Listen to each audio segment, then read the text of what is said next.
Welcome, everyone, to a very special edition of A Shot of Business Central and a Beer podcast this week.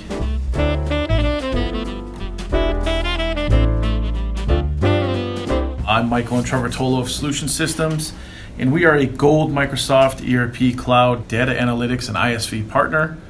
As always, I'm joined by my fellow co-host, Ken Sebahar, and this week is also special because Ken brought the beer this week. So, Ken, how's it going? Yeah, it's going great, Michael. I am super excited, even more than normal, to be here today. We have our end of the year holiday episode where we'll close out by sharing some plans for wrapping up the end of the year, and then some great news to share, as always, in our shot segment. And then, of course, a very interesting beer that we're going to drink. But most importantly, we have our very first guest ever on Shot of Business Central podcast. And I feel like we're setting the bar very high. So without further ado, let me go ahead and introduce our guest today. Joining us here at Solution Systems in Rolling Meadows is Jim Gio, Director of Information Systems at Triangle Package Machinery Company, located not too far from here in Chicago, Illinois. We've invited Jim here today to hear directly from a Business Central customer and user to share his experiences and perspectives regarding Microsoft, Business Central, and the whole technology scene. I know customers love hearing directly from other customers and how they're using the system. We have hundreds of people that tune in to this podcast on a regular basis. A lot of them are end users and customers, so I'm sure they're going to enjoy hearing what Jim has to say today. I don't want to steal any more of Jim's thunder, so steal away. Welcome, Jim. We're happy to have you joining us here today and welcome. share your perspective, and also have some fun drinking some beer and sharing our perspective on that as well. Well, thanks so much for having me today. I really appreciate it. We know you don't like to be first at anything, but you are the first guest. So. Yeah, setting the bar high. Well, I appreciate that today, gentlemen. Thank you. No problem. So, what kind of beer we got today? Yep. So I went over to our local beverage depot Binny's here. We like to go. The selection's pretty wide. So I was perusing the aisles here, and I did pick two different beers. Yeah. And I did let our guest have some input. So he agreed, and I think he agreed with both of us. One of the beers, we might do that in a future episode. But today, we're drinking Arrogant Bastard Ale.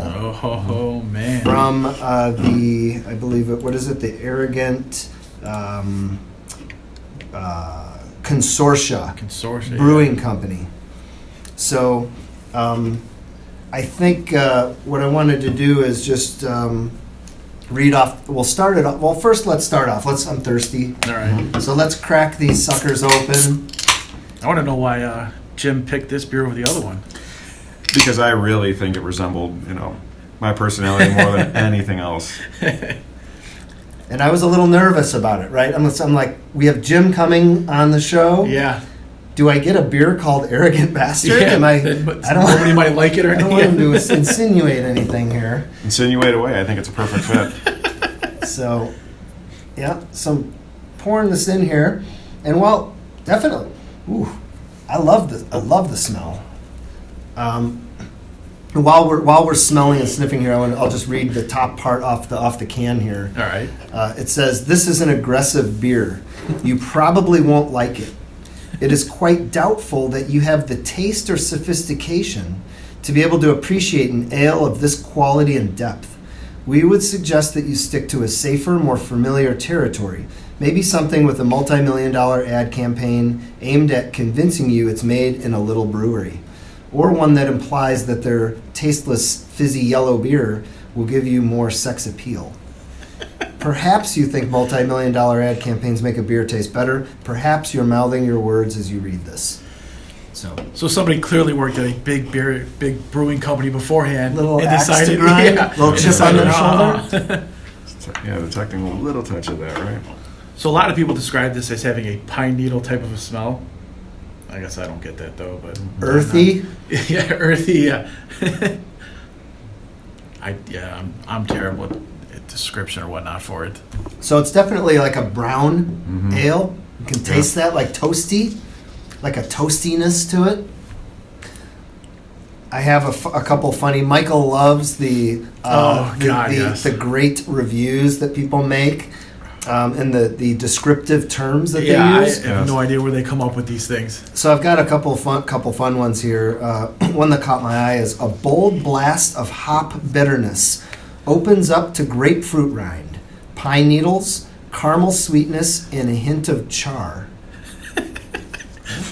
So what is? I mean, who eats char? I mean, You've tasted char? Well, you've had a nice big steak. Yeah, before. but I mean, how about this? Char, So maybe you've tasted char, or maybe you've tasted pine needles. But how about this one? Taste is complex. Dark fruits, hoppy, yeast, caramel, faint traces of funk, and horse blanket. horse blanket. Funk and horse blanket. Jim, would you describe it with any of those?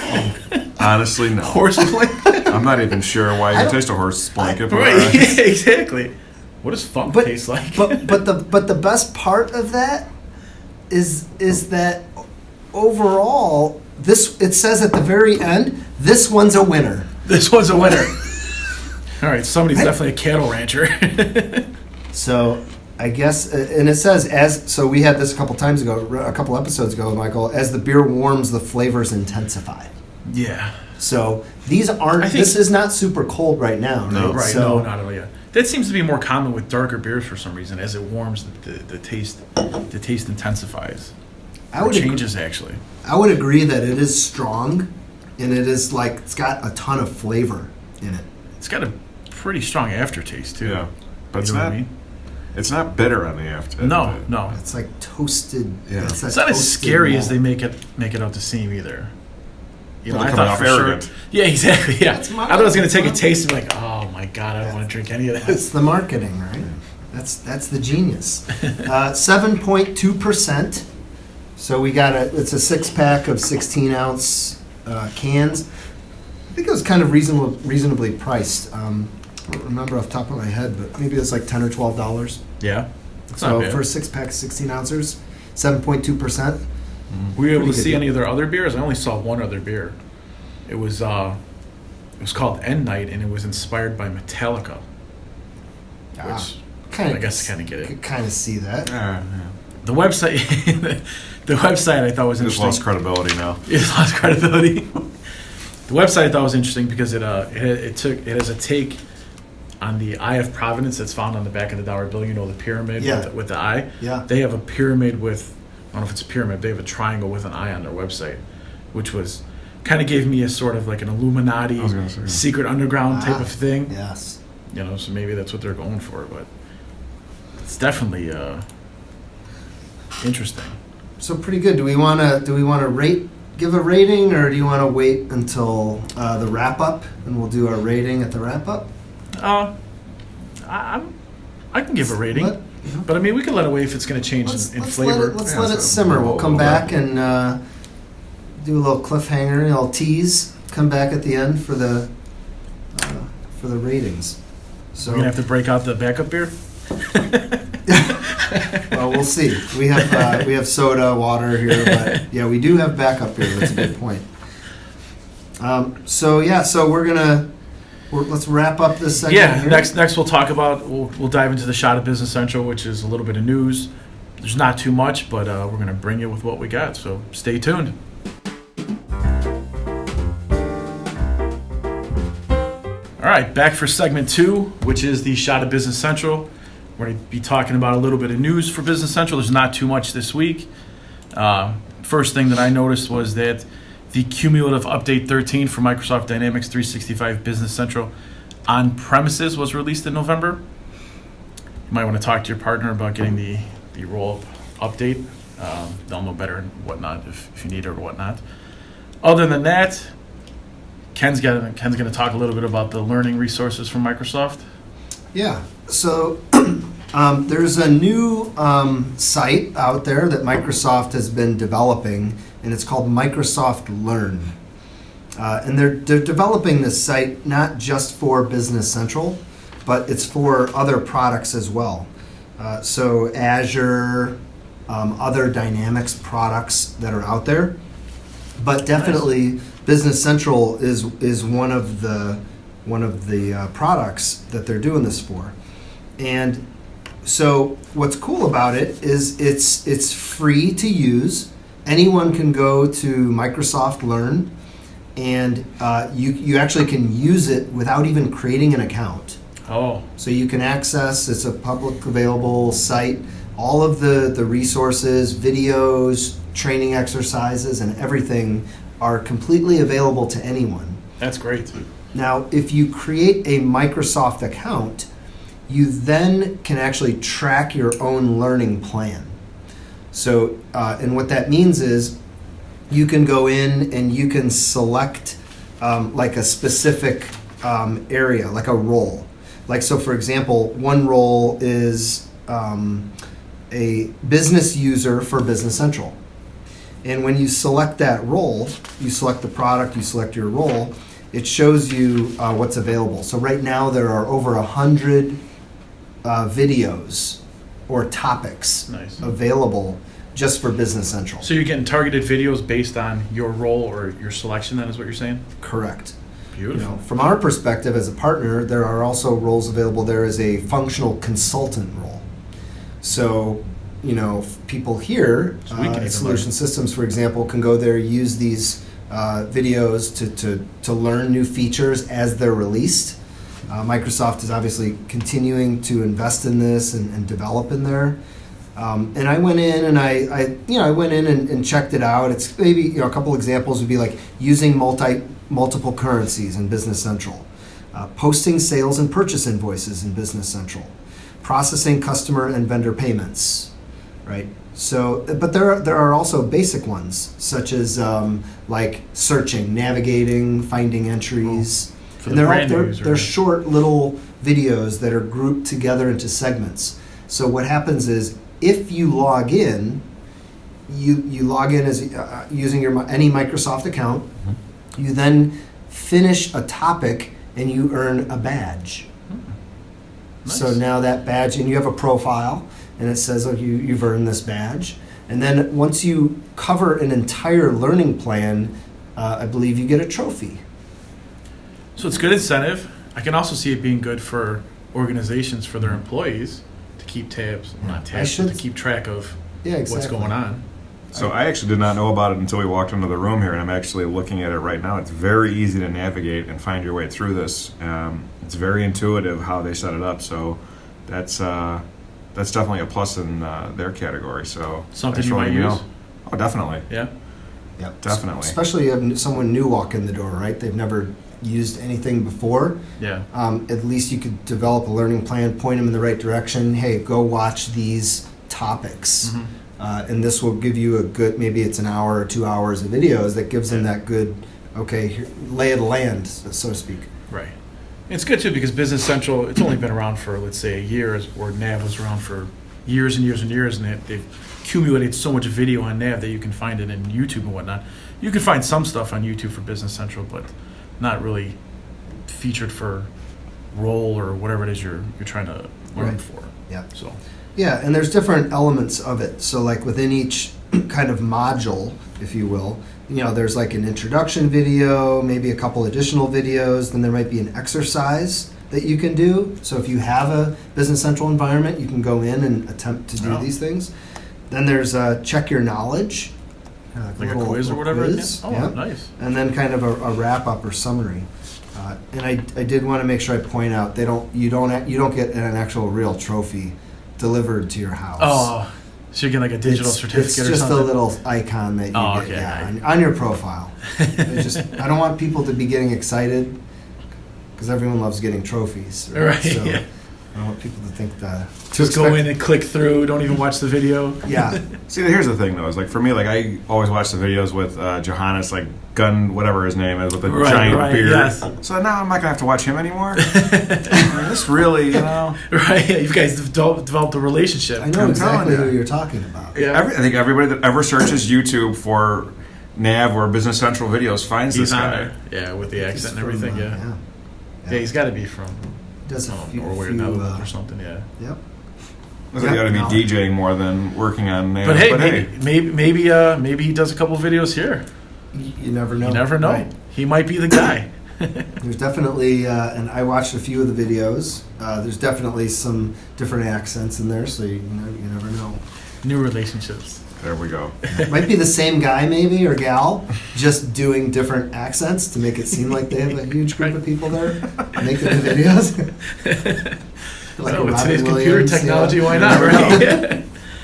Like deep fake. Right Yep. So I think it's a useful tool that's out there. Check it out. Sounds like it's pretty easy to use. All right. So our next segment is going to be our best segment. We're going to talk a little bit more with Jim Gio and find out about him, his company, and what he thinks of Business Central. So stay tuned, everybody.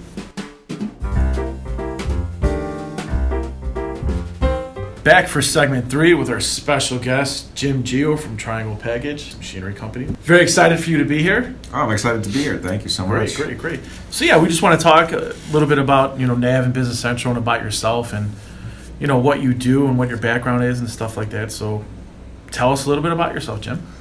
Well, thank you. So I've been working in IT for about 22 years, and actually I got in on accident. So I was working as a laborer for Cook County at the time, and I was going to culinary school at night. Wow. And my sister was kind enough to give me a job working on an IT help desk for a futures and commodities firm for the Board of Trade and the Mercantile Exchange downtown. Nice. And I was working as Tier 1 support. Wow.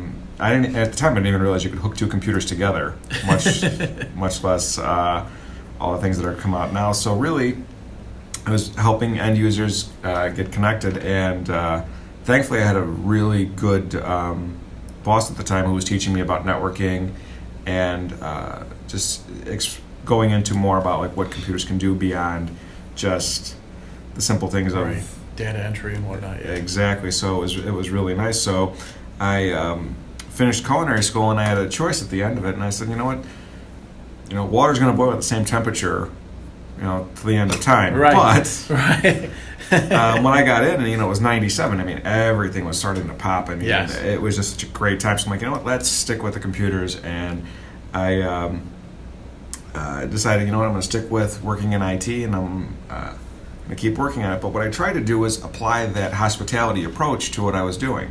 So people had a very bad opinion of IT when I first got into it. We were very condescending. We were very, we're smarter than you are. And my approach was more, and it still is to this day, and I always tell my teams this, we can't sit down and do an accountant's job or do, an order processor's job as quickly and as efficiently as they can. So have respect for that. They can't do our job. We can't do their job. We're going to fumble if we do their job. They're going to fumble if they do our job. So if you go into it with that humility and that respect, I think it translates. And I think that they are more willing to work with you. And I think you can get things resolved faster when your end users actually don't feel that you're talking down to them and that you're on a level playing field. So I took that sort of hospitality approach to working with people. And nowadays it seems to be, thankfully, it's the norm. But back when I got into it, it was very, yeah, that was a really new concept. Yeah. I've never met anybody who had a culinary background that went into IT. Have you? No, I don't believe I do. Me either. So I'm really good for office parties. So, I was going to say, so how does this translate at all? Us drinking beer here and tasting beer, and you can maybe taste those flavors or know what they are a little bit more? You know what the sad thing is that cordon bleu education where you're sitting there drinking beer going, oh wow, I took sommelier classes for a semester, and it's like, well, I'm going to apply it towards beer instead of wine now. But hey, it all does translate. It goes back to that not being condescending part of what we do in hospitality. That's great. We should have really done our homework, Michael, and brought in a nice bottle of red wine. If we were really on and had the reviews from whoever, so we could test it. Pretend like we know what we're talking about. Most people that are reviewing wine are pretending to know what they're talking about. So, as apparently beer reviewers are too. Very horse blankety. So from so from 1997, now you're at Triangle Package Machinery and whatnot. So what does Triangle actually do? So well, we manufacture packaging machines primarily for the food service industry. We've been in business for 97 years. Wow. It's a family-owned company. We've operated in Chicago the entire time. So we are a very niche market company, but a very complex company. And what I love about this company is that they care very deeply about what the people that they're servicing need. So their customers, it's not just a matter of this is our product, take it. We're actually trying to interact with our customers and saying, look, we know you bought 10, 20 machines off of us before. What does this particular machine need to look like? Every one of them is a new machine to us, and it definitely makes my job a little more interesting because the system has to be able to adapt to that uncertainty and that craziness. Right. And if you guys have been around for 97 years, you're obviously doing something right, which is amazing. 97 years. Do you know if it's always been in the Chicagoland area? Yes, we've always been here. That's great. So I remember it's probably been about 5 years since you guys chose to implement Dynamics NAV at the time. Mm-hmm. Yes. So what made you really choose Dynamics NAV, and why did you even want to switch to new software? So the great part of this story is, and I think Ken may even be able to add on to this a little bit. I have had experience with NAV at previous companies, but walking into Triangle, they were in the process of looking at new ERP systems, and they were using a system called MK at the time, and they were looking at upgrading to the newest version of it, which was Infor's LN product. Mm-hmm.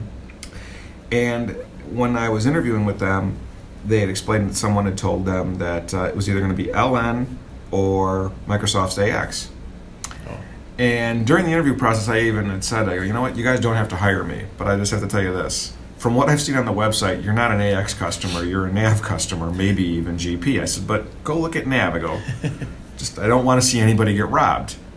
And off of that, when I eventually got the job, they brought me in, and NAV was technically just supposed to be a way of validating that LN was the right product to go with. Oh. So much so that even one of the people that was one of the decision makers was actually a salesperson for the product at one point in time. Really? And when I walked in, LN was going to be the product that we went with. And NAV was just to verify that this is LN's the way to go. Yeah. As Ken will tell you, there was a lot of hoops to jump through. We gave a lot of scenarios and wanted to break NAV. And couldn't. Really? And by the end of all of the testing and everything, what started off as just we're just doing our due diligence turned into there's no way we can't go with this product. Nice. So it's really speaks volumes about how powerful NAV is. When it came in as the underdog and really came out as the clear-cut decision, the clear-cut choice for what we would go with. Yeah, I mean, that's pretty good if you're just trying to use NAV to validate, not to go with the other software, and it turns out to be the one. And I worked with Jim and the team when we were doing the evaluation of the product, and I thought from the get-go they were a really good candidate for NAV, primarily because of the fact that they needed a financial management system, right? All of your typical financials. Also managing inventory, also doing manufacturing, and then also servicing that equipment that eventually got manufactured and sold, right? And so one of the, I think, strengths of NAV and Business Central is that you have a pretty deep level of functionality across all those different things, which a lot of times it's hard to find, where you have this piece, but this piece is missing. Right. So I think NAV looked like a really good platform. And what I really appreciated about the Triangle team when they were evaluating is that they didn't give to us a list of like 500 requirements. Although there were, right? There's probably thousands of requirements that companies have like this, but they provided, I think, like maybe 3 scenarios with a little sample set of data even that said, hey, do this. Let's see you do this. I got you. And it was a very difficult scenario with switching out components from production orders and planning and so on. And I think we were able to demonstrate that. So I appreciated them coming to the table with, hey, these are the real core requirements, and this is, I guess, the price of entry, right? So you do this, then let's talk further, right? And that's kind of how it was. If you can't do this, we're not going to even talk. But I think, once we showed we could do it. And it was almost meant to trip you guys up. Oh, It's like, there's no way that they can do this. And it almost seemed like, here's a hoop to jump through. And then Ken did it. Yeah. Hold on. Now we're going to light the loop on fire. Now jump through it again. Now we're going to make you jump the shark. Yeah. So, I mean, it's just really it's like we kept throwing things at it and throwing things at NAV, and just every time it came out ahead. And it was just, it came to a point where how can you not go with it? Yeah. And that's really what was the end result for us. And to that point, though, it made SSI a clear choice for us as well, because one of the things that we loved about it is, I had mentioned that we're a 97-year-old company and we're family owned and we've been in the Chicagoland area for so long. Really, you don't want, for us, working with Ken, working with the team, it just seemed more like a good fit for us. One of the things I like to do is present things to our executive team and let them come to their own decision, because I think if they feel like they've been forced down a path, they'll end up rejecting it. But for sure. Here's your options. What do you think? And really, at the end of it all, NAV became the choice, and they said, you know what, SSI seems like the kind of company that fits our values. We're a family company. This seems like a family business. To say that, Ken was working on this, well, Ken, you're the president of the company, so that we've got that type of access to people in the company that are this invested in working with us. We were looking at other companies as well, and we didn't get that same feel. Now, the beauty of it is I already knew that going into it, but I let everybody else come to that decision on their own. So it definitely made things go a lot smoother, and I think the fit was so much better for a company like ours. Very nice, very nice. So once you guys decided to go with NAV and with solution systems as well, what are some of the benefits that you guys realized once Dynamics NAV was actually deployed? I think one of the benefits and detriments all at the same time is the visibility that it gave us into our actual data. And it's a very scary thing. And one of the things I used to say to everybody, like even when we were initially quoting the product, I would tell people, this is going to uncover a lot of our dirty secrets that we were unaware of. This is going to pull a lot of skeletons out of closets. This is going to just really scare you, because I don't think, and no company really knows this and we were coming off of practically a green screen system. Yeah. You don't know what you don't know. This is going to highlight all those deficiencies. This is going to highlight all of those gaps. So it's good though. Oh, it's a beautiful thing. It's but scary. Also scary, yes. And that's what I was trying to prepare everybody for, is it's going to be scary. Yeah. And maybe these we're are not good as things, good as though. we think we are.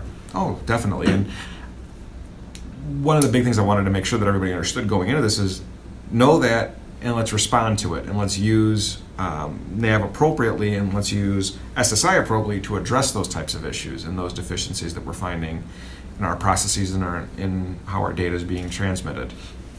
So nice. That's pretty good. Mm-hmm. Great reasons to choose NAV. So you guys had NAV then for 5 years or so or whatnot. Everything's working pretty well and things are going good. Mm-hmm. Why did you guys choose to upgrade to Business Central earlier this year then? So really, and one of the things I stressed heavily when we were going live is that this should be a non-event. It's going to be very stressful for the end users to change their environment that they're working in. Like I said, you're going out of this very green screen type of system where people are used to just randomly number punching. They don't know what they're doing. They're just pushing to enter, shift up. That does something. NAV doesn't work that way. So I think one of the big things that I was stressing to everybody is this is phase one. Phase one is I want you to get into it. I want you to be able to perform your job. I want to make sure we don't shut the doors. Right. And then once we're comfortable and we're to a level area where we've got our feet underneath us, we're feeling good, and that my end users are empowered and they feel strong about what they're doing, then let's start putting change in. Because I think that's where most ERP system implementations fail, is everyone's trying to put in a new system and let's fix all these problems that we had and let's do this and let's...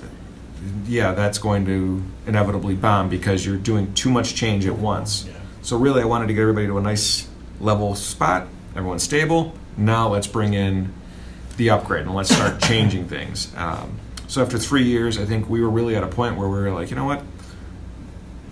Our end users are extraordinarily comfortable. They're managing themselves. They know this system very well, which is a testament to NAV because, once again, coming out of green screens and they're navigating their way through things and able Right. to Easy troubleshoot use. things. And it was such a great system for us. So it got to the point where we're like, okay, now's where we're going to get our payoff. Let's do the upgrade. Let's start realizing some of these enhancements and some of these features that we want to change about us and really look at what's out there. And to use the current system, I mean, it was 3 years outdated at that point in time, so let's get Right. something new in here because there's new features.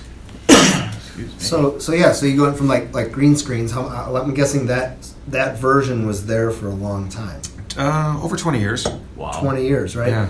So then you get NAV, and then within 4 or 5 years, able to upgrade. Mm-hmm. Easier than a whole new implementation. But I heard something that I thought was important, which is like when you're implementing or even upgrading, phase one, do what you're doing today. Mm-hmm. Yes. That's how I would say that. Exactly.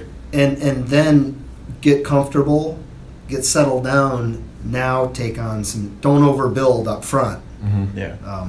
Instead, get some confidence, some return on your investment, and then add Right. pieces. Because it's fairly easy to overwhelm users if you throw everything at them at once and then they don't know how to do things and issues happen, things happen. Oh, sure. And I So- think the other problem is you don't know what results to expect. So, I mean, if we're doing the exact same processes that we're doing from our old system to our new system, I know what the outcome should be. Whereas if we start changing too much, I don't know what that outcome is going to be. So I kind of like, here's what the outcome is. But there's these holes there. There's missing financial data. There's this. There's these parts of this whole workflow that are missing. NAV's identifying it. We're still getting the outcome that we need, but it showed us where we're losing money or where we're not able to track things. So to that point, I mean, doing the same things that you can do in your old system and your new system, I think gives you a expected outcome. And I think it makes the implementation process easier. Yeah. One of the things I didn't mention, though, just even to really point out how NAV was such a strong system, we had 2 botched implementations prior to NAV. So prior to me coming on board, there were 2 bad ERP implementations where they tried to upgrade into newer systems or change over systems. Oh. So they were really stuck or set on going to LN because we tried changing systems and it blew up. Yeah. And then we tried doing it up and it blew up. So just to really highlight how good NAV was, salesman on staff, 20 years using the same system, 2 botched changeovers, and NAV still Wow. really showed itself off and showed how powerful it was. It's a good testament to NAV then. Mm-hmm. / Business I Central. would say I agree 100% with that, but also I think it's also the team of people at any company who are responsible and right for implementing, the key users and the management team. There has to be buy-in at the top level, and people have to know there that it's a priority. And that, it may be tough here. You got to learn this new system and do your current job, but we want to get it done as soon as possible. So that buy-in from the top level, and then the people that actually train and do their work and make sure they understand how they're going to do things. To me, that's maybe even more important. But those are the 2 key pieces, right? Obviously, you have to have the right software for your business, but it's that people internally to make those decisions on how to get that job done. Nice. So you guys using Business Central now? What's next? Any great features you're looking forward to, or? anything related to AI is going to be huge for us. Oh. We really want to get Artificial into more of the predictive aspects of BC. And then to Ken's point from before, we have a phenomenal key user community, and actually just a great community of users in general. One of the things that I think has made us successful throughout this entire process is my job has really been to orchestrate a lot of what's happening. Our end users have done a lot of the heavy lifting. Because if I bring out a solution, I'm going to take a very IT-related approach to it. This makes sense. This is how you should do it. That's not the way that I like to run my departments or do anything that any systems that I implement. I want the end users to actually own it. And with good key users, they will take ownership of it. So really my job is more of like a landlord, per se. I want to don't wreck my building, but how you choose to decorate your apartment and what furniture you choose to put in it, I'm good with that. If you're going to knock out a wall, call me. Yeah. Let me know what you're doing first. Nice. That's more the approach I like to take with it. And what's been so helpful with that is that, as I mentioned, we have phenomenal users, but that ownership in the system has let it grow because they take it personal now. They feel that this is my system. This is, the purchasing module is mine, the planning module is mine, the finance module. These are my things. Don't get in them. And they're very protective of it, but they're also very knowledgeable of it. So with the upgrade process, it was very good because really what I did was make sure that the systems were in place, make sure that, we had the right servers, we had enough memory allocated, resources, all of those things. The end users were the ones that were saying, this is what's broken, this is what's not broken. This is what's working, this is what I don't like. One of the things that we did on this upgrade that I thought worked very well for us was I gave all of our key users laptops running Business Central.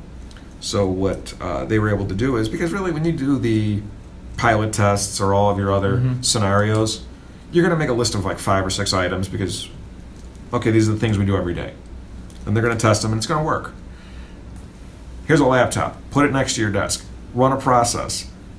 When you're done doing that, go onto the laptop and try that same thing through Business Central. And we were able to find so many more things that weren't up to our customizations or they weren't working right. So we, in that step, were able to find it. So that when we went live, it was honestly a non-event. We never shut down. We had a couple of weird hiccups in the morning, but nothing that where anybody was, none of the shareholders were calling me and going, what's going on here? So, and the end users did not lose faith. And that's the biggest part is if the end users have faith in what you're doing and if the end users have faith in the system and maintaining that keeps it moving forward. They're willing to keep going, yep. Mm-hmm. Nice, very nice. So, I love that analogy of the landlord. landlord, Mm-hmm. That's great. it's pretty good.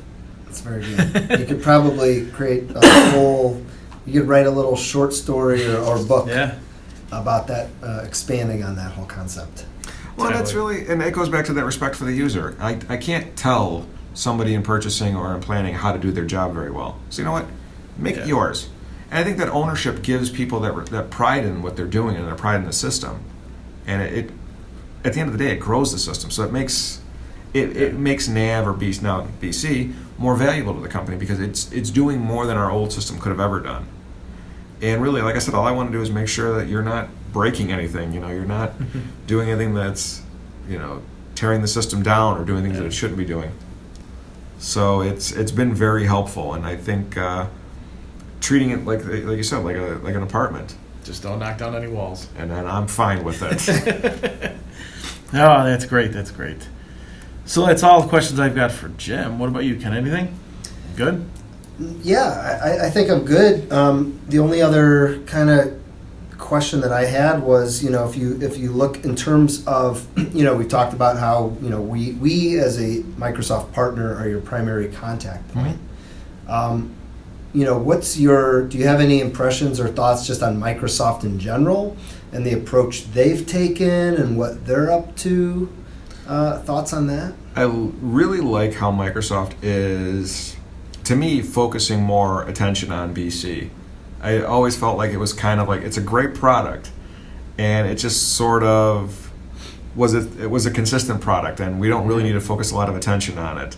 And now it really seems like it's getting that spotlight, and the integrations that they're putting into it, and how they're tying it into all of the other Microsoft products, really seems like they're taking it more seriously, if you would, and it's really turning into more of a enterprise application. I mean, I think it always has been, but I think really now it's going to that next level where it's just you can run your whole business off of this software, and it's very seamless and very intuitive to the end users, and that's really what's huge. Yeah, they're really focusing, I think, on being cutting edge with extensions, apps, and all that type of stuff. So I agree completely. All right. Yeah. Thank you for joining us today. We're gonna include you in the rest of our segments here throughout the rest of the podcast here. But I just wanted to say thank you for attending. Happy to have you.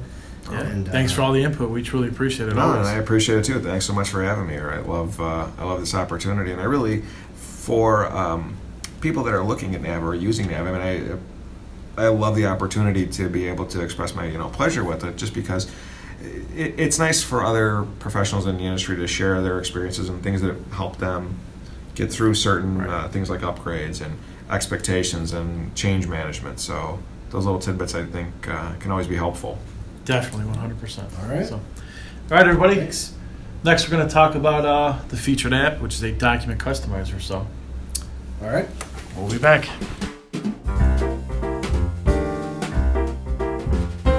Back for segment 4, which is our featured Business Central app. Today we're going to be looking at an app called Document Customizer. And what it is it allows you to customize documents just like it says. So the reason for having this, why would somebody want a document customizer? Well, a sales rep is going to produce, let's say, an order confirmation. A warehouse employee is going to want to put a delivery note in a box, and an accountant produces an invoice for a customer. Each person, each division wants something different, most likely, on their documents. Right now in Business Central, you can do it, but it's a little complicated with the Word document and changing it, and it's pretty complicated. So I tried out Document Customizer. I installed it. It went really well for the installation. The only thing I got hung up on in the beginning was once it was installed, I could not find a way to run their setup. I searched for Document Customizer, found it, tried going through the setups that they had. It just wasn't working at first. It turns out the setup is on the little notification that pops up on your homepage. Okay. You have to click it there, and then you can run through the setup. So really easy to install. It took me 8 steps to customize a document. I could customize anything from the header, the footer, fields, whatever it was. I went through and just pulled out like a customer number just to see how easy it was. Like I said, 8 steps, went right through, pulled it right out. You can save it. It's integrated right within Business Central, so it's fairly easy to use. You can preview your document before you actually decide to go with it. So there was no additional software you had to install. You just installed the app off of AppSource, and that gave you everything that you needed to do. Yeah, basically gave you a document customizer page within Business Central, and showed you, once it was linked, showed you all the documents that you had, and you can choose what to change and whatnot. It was really simple. A lot easier than using the Word template in Business Central. Right, because one of the things about the Word templates is that, you can move things around and add in different variables into your documents, but I know you can't do any like business logic, right, in terms of maybe changing the sections and things like that, which I think it looks like this gives you some more flexibility. Yeah, and like I said, you're not exporting anything out. It's all done in Business Central, which made it a lot easier. With the Word, when you have to export it to Word, change it, import it, and whatnot. Hope everything works out. So, let's see what else. Were there any things that you found or it was listed that you couldn't do with this tool? Anything that So the only thing that I found you couldn't do was move. And maybe just because I didn't explore it enough, can't move things around the way I wanted to. So if I wanted to pull customer number off and then add it back, it was in the same exact spot. I couldn't move it to a different part of the invoice or whatnot. Okay. So it has predefined templates. I didn't. But It maybe says you that can't was create a brand new look and feel. thing, right? different Yeah. template, So yeah.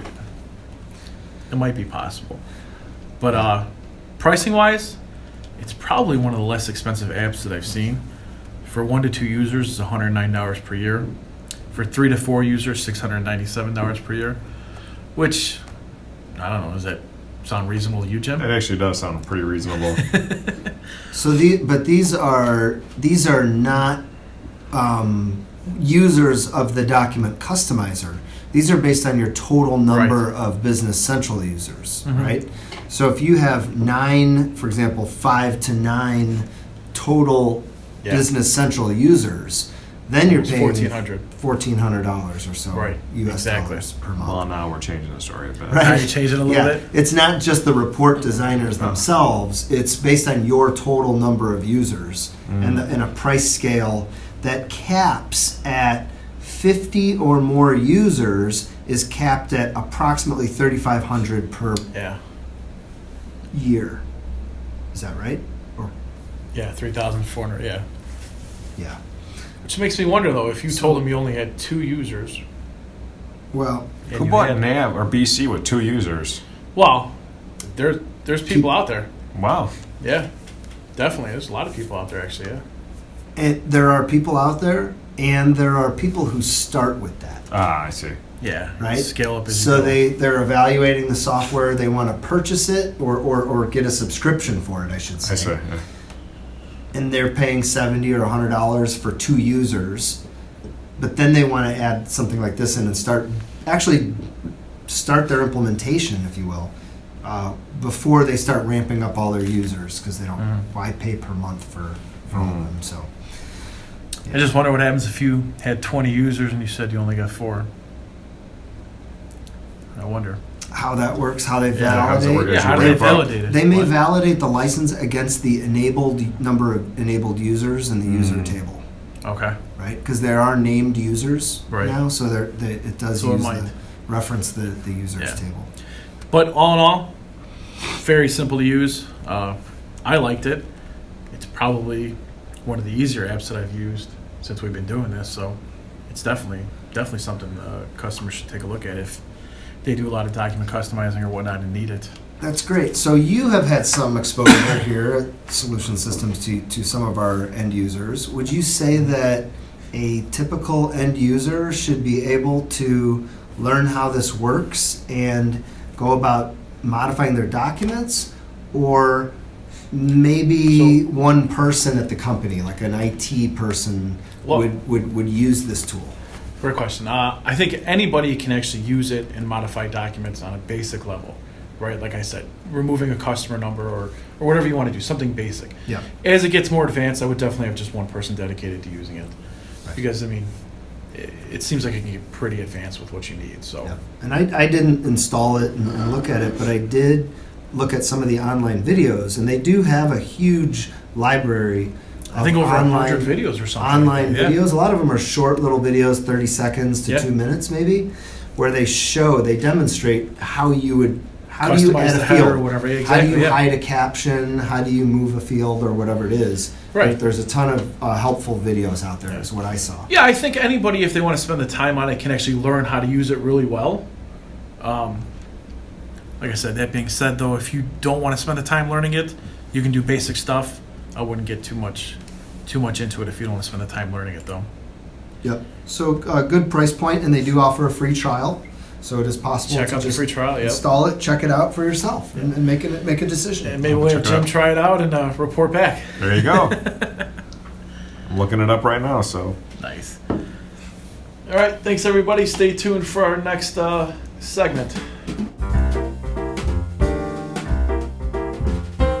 So we're back here for segment 5 with our Business Central feature spotlight, and today is going to be a pretty good one.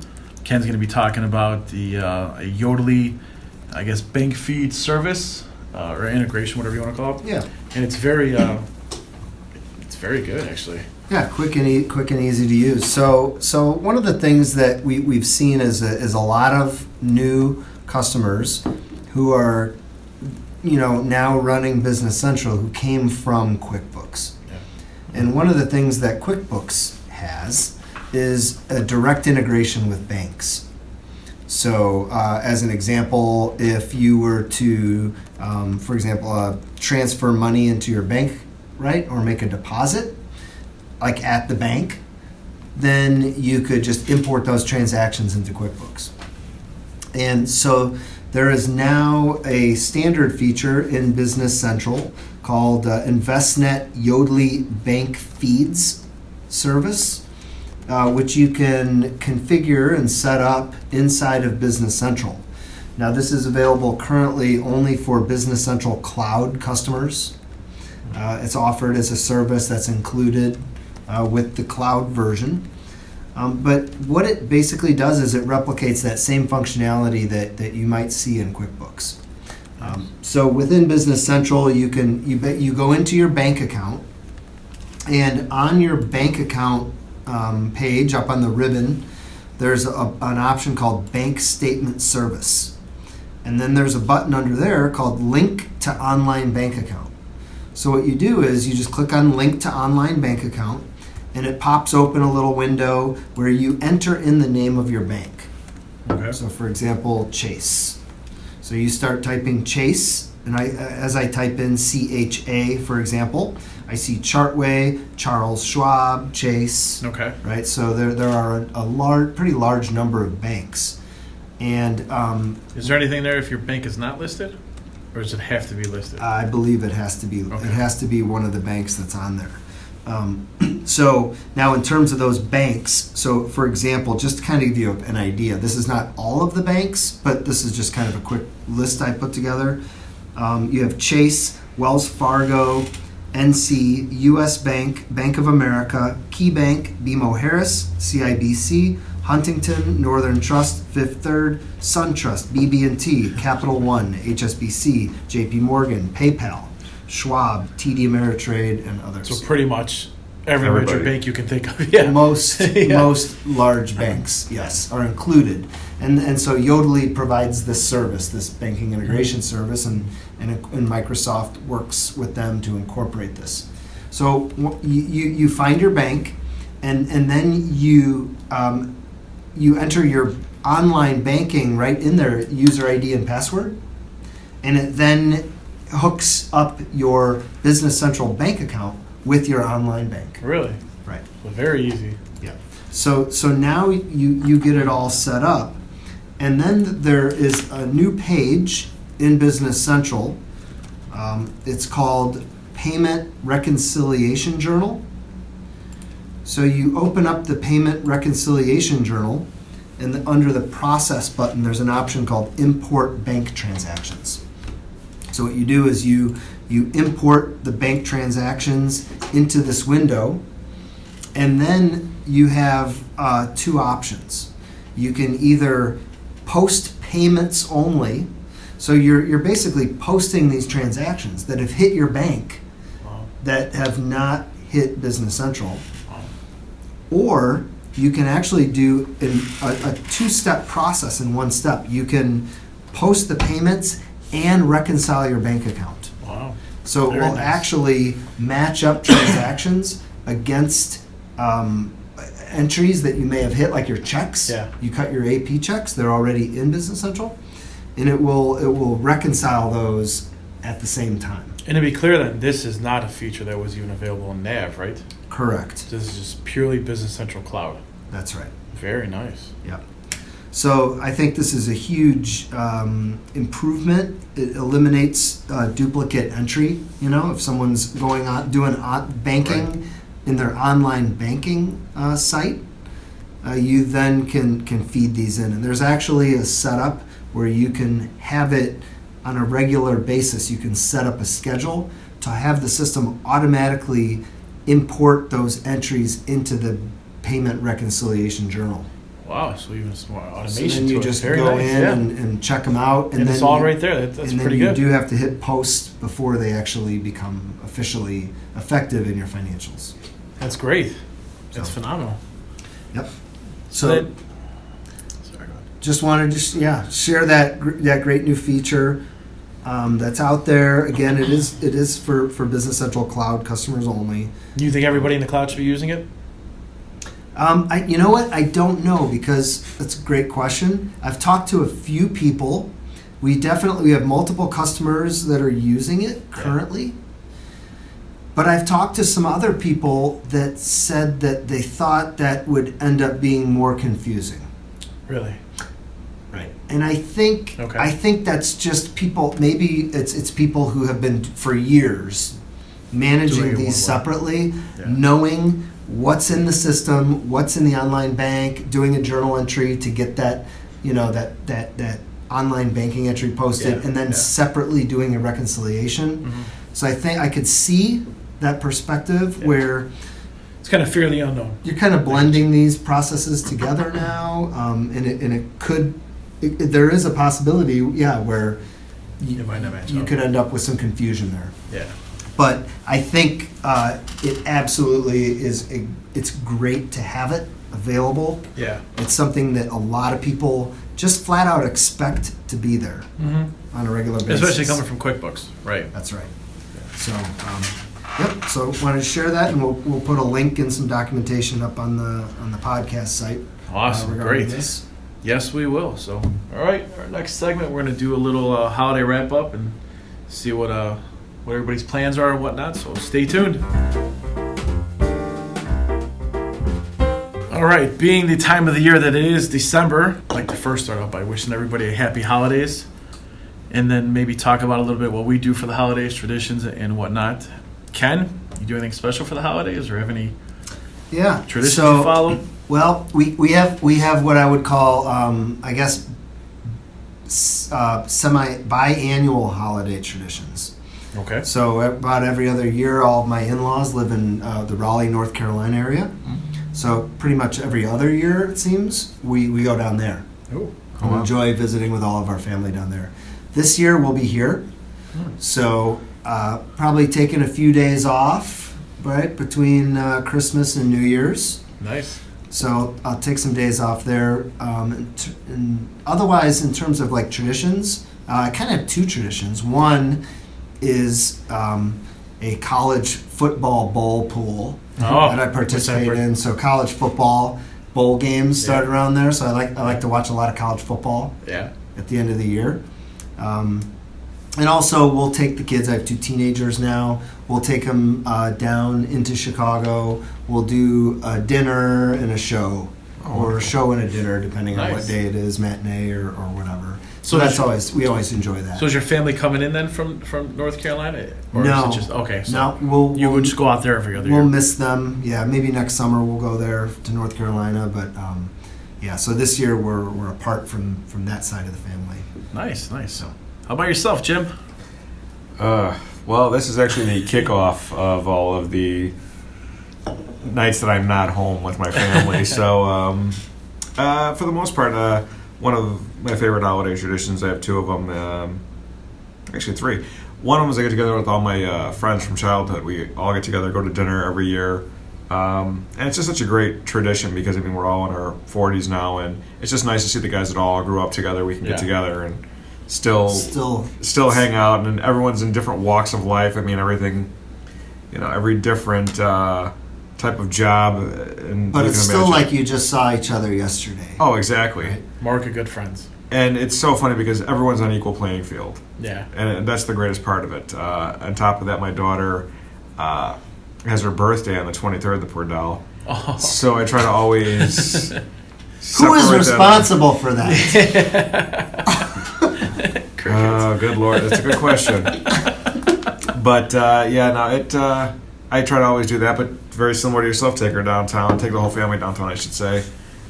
Do dinner and a movie. Star Wars year, so you got to enjoy that. Nice. That's coming out right around there, right? Those who have seen Ken on the podcast know he looks like J.J. Abrams, so, Take it as a compliment. It's a good thing. It's pretty good. But, that's the same. And then every year at my house, I host Christmas for all of my family from both sides. So what I like to call it is the orphan's Christmas. Like, basically, it's who doesn't have, like, a big house to go to? Come to my house. And it just makes for a much more fun time, and it's a great tradition. And it just started off with my cousin Pete and I doing this every year, and then it just sort of evolved into this very large party, and I just absolutely love it. And the kids see his full house full of people every year, so I love it. That's great. How about yourself? So yeah, I do a couple of traditions as well. I actually do one just like you, where my friends and I get together every year, which is actually happening this Friday night. We go out for dinner, and we tend to smoke a couple cigars. It's kind of our thing. I also do a holiday party every year, which is this Saturday. It's a good time. Family comes over, have a lot of fun, a lot of arguing. We're Italians, so we're pretty loud. The stereotypes are kind of true. You know what I mean with the arguing. But that makes it fun to look back and laugh. It does. Oh, always, yeah. And Keeps you grounded. Exactly, yeah. And then Christmas Eve, I have some family over as well, so we do a lot of fish on Christmas Eve. Do you do the Feast of the Seven Fishes? We don't do 7 fishes, but we probably do about 5. So yeah, we do octopus and shrimp and stuff like that. Yeah, so it's good. Oh. Well, I'm not Italian like you gentlemen. Yeah. But I have some Polish tradition, and my German and Polish. Nice. So we used to do a traditional Polish. Really? Christmas Eve dinner. Nice. Not so much anymore, but it was. I look back on it fondly. And Yeah. I remember that. That's good. Great. You're still doing it. Like you still. Yeah, do we those still do it every year. Yeah, traditions? we still do. Yeah. So and then we do like ravioli on Christmas Day, but yeah. So yeah, he was referring to the Feast of 7 Fishes. That's a lot of fish. You know, you guys do it? My in-laws do, but I have to laugh because my son and daughter are both rather high maintenance, which I do love about both of them. So if they could have 7 fishes, They would do it. oh, they would do it totally. I mean, I don't know, other than lobster, clams, and they would really go all for this and shrimp. But That's awesome. That's great. God But yeah, bless. that's what it's about. It's all about traditions and everything and whatnot. I also looking forward to Ken's football pool, which I haven't won yet. Yeah. Right? Is that the one you're referring to? It's The one that always you fun. put up? Right. Yeah. It is. So It's there's more fun when you win, though. What is there? There's like 100 football bowl, like college football There's a bowl lot, games yes. these days. A lot. And when the I don't know the Rice versus Right, yeah. Temple bowl game on, you normally don't care. But Yeah. I'm telling you what, if you picked one of those two teams, You're in gonna a turn it little on and pool, take a look or even look it if up, you've yeah. only wagered $5 on it, you suddenly have an interest You do. in who wins that game, and it Yeah. becomes a lot more interesting. Yeah. It does. It would make it more interesting. It does. My college skills aren't up to par. There's just so many teams to follow, like he was saying. So, but I'm gonna get lucky one year. Yeah. What about for your flashlight sledding? Oh, my candlelight sledding. Candlelight sledding. It's always a good time. Light a candle, go down a hill. Right? No, I'm just kidding. Doesn't it blow out? Yeah, I like short walks on the beach too. There you go. Doesn't blow out. Do you like pina coladas? Yeah, right. And with a big umbrella. Yeah, there you go. Oh man. But actually, yeah, I haven't been sledding in a couple years, so I'm actually gonna try that this year. That'll be a good time There you go. if we get snow. But The last time I went sledding, which was I think maybe let's say 2 years ago, yeah. I realized I maybe should not be sledding anymore. Down the same hills that my kids are anyway. Right? Your body Gets sore. doesn't have the same shock absorbency Oh, of as it course used not. to Of like course. 20 years ago. Yeah. Especially if you fall off at high speed. Yeah. Yeah. It is fun though, but you can kind of just grin it off, and even though you're sort of like the Tin Man from The Wizard of Oz, and you need an oil can, you're just like squeaking the whole way back up, But Questioning why you even did it, so. show them up. It's exactly why, yep. So, yeah, happy holidays to everybody. I wish all you guys happy holidays, you guys and your families and whatnot, and Happy holidays to you too. happy New Year Everyone. as well. As well. Thanks a lot, everybody. Thank you. Take care.